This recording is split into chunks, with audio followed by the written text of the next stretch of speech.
Some of my fondest memories as a child was making up the Christmas tree. Back in those days when I was 6 years old, that's 1975, there was still community. We would get together as a family of cousins and aunts and uncles and more, and we would decorate together the Christmas tree. Back then, there were no LED lights. We had real bulbs, which, if I think about it now, constituted a fire hazard. But nobody was scared of health and safety in 1975. Those of you who lived back then will recall.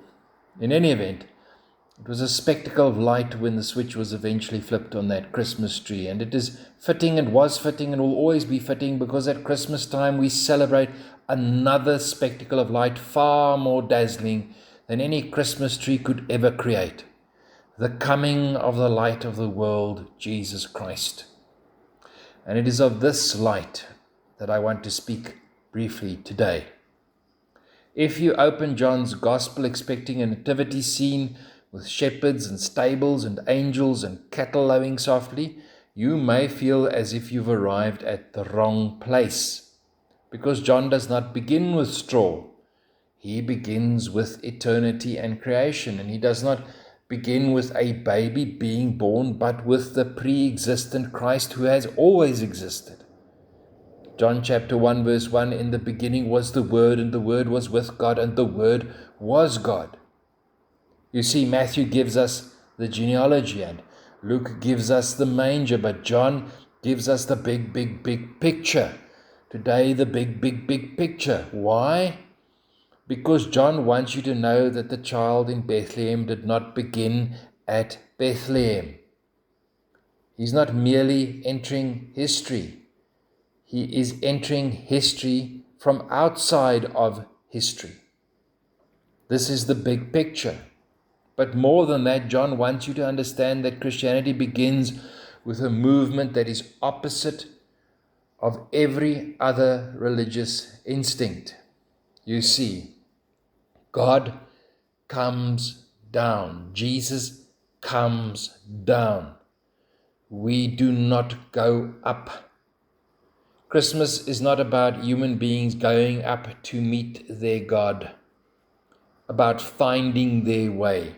Christmas is profoundly about being found. Now, you may think that is a simple fact to accept, but I tell you it is not in human nature, because it takes quite a bit of humility, because you play absolutely no part in God entering this world through Christ. None whatsoever. Now, I want to build some contrast using philosophy, because Christianity and Christmas has a subtle, ancient, philosophical rival, and that rival still influences Christian thinking today. So I thought, let's just talk about it briefly, because in the comparison, again, in the order-disorder structure, I can highlight true meaning of Christmas. This rival is called Platonism, and it comes from the philosophy of a man called Plato, who lived in the 4th century before Christ. And although most Christians have never read Plato, almost all of us have been influenced by Plato-flavored theology and Christianity. What is Platonism in simple terms? Platonism teaches that the physical world you live in today is inferior and flawed. The spiritual realm is higher, purer, and better. And so the human soul is trapped below and must ascend upward through discipline and insight and enlightenment, and then be released. Salvation is, in other words, an upward journey, escaping the lower world to reach the higher one. So in simple terms, Platonism says, you're down here, God is up there, try hard enough to climb up to him, and then you might meet with him. Platonism is a spirituality of ascent, of climbing. But John chapter 1 gives us the spiritual discipline, or the spirituality of descent, going downwards. God is up there, you are down here, and you could never climb high enough to reach him, so he climbed down far enough to reach you. He took on the form of flesh. That's what we refer to as the incarnation. Platonism says, rise to God. Christmas says, receive God. You are in the season of receiving God.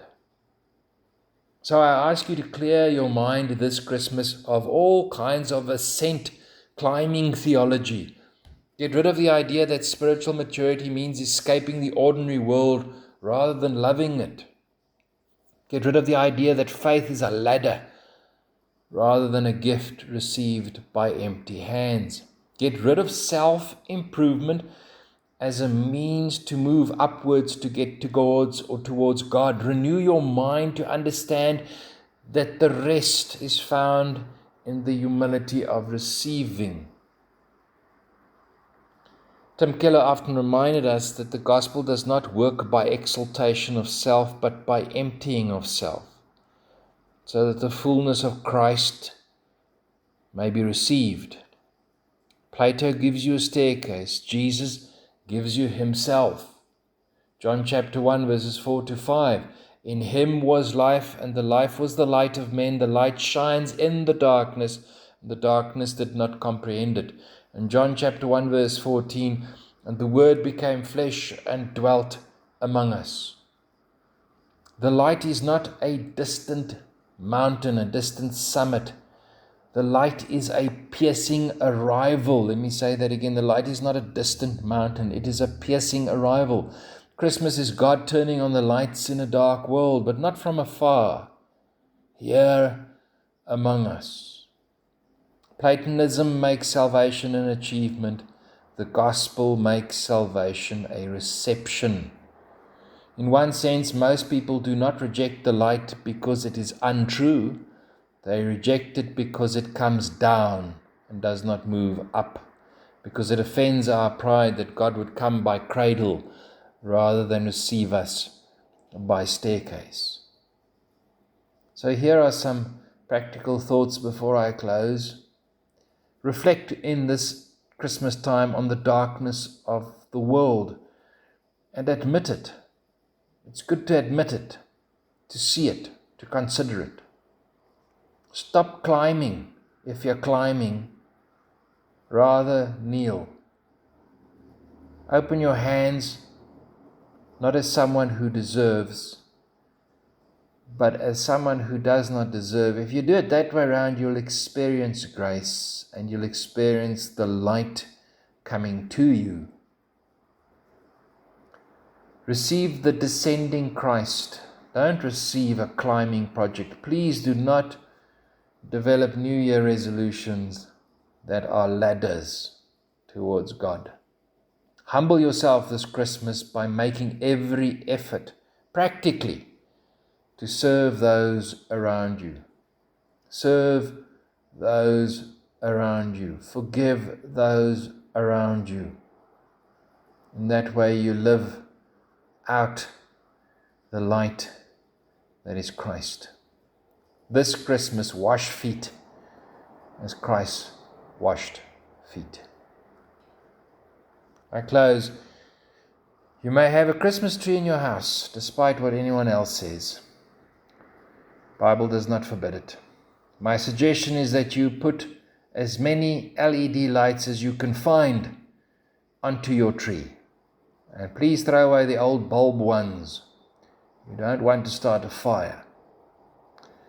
And when you have all your LED lights on and you have your Christmas tree lit up, and when the opportunity is there, tell your children and your grandchildren and your great-grandchildren that Jesus shines brighter than that Christmas tree. Tell them that Jesus is the light of the world. And please teach them to receive, because this is the season of receiving. May God bless you so. Amen.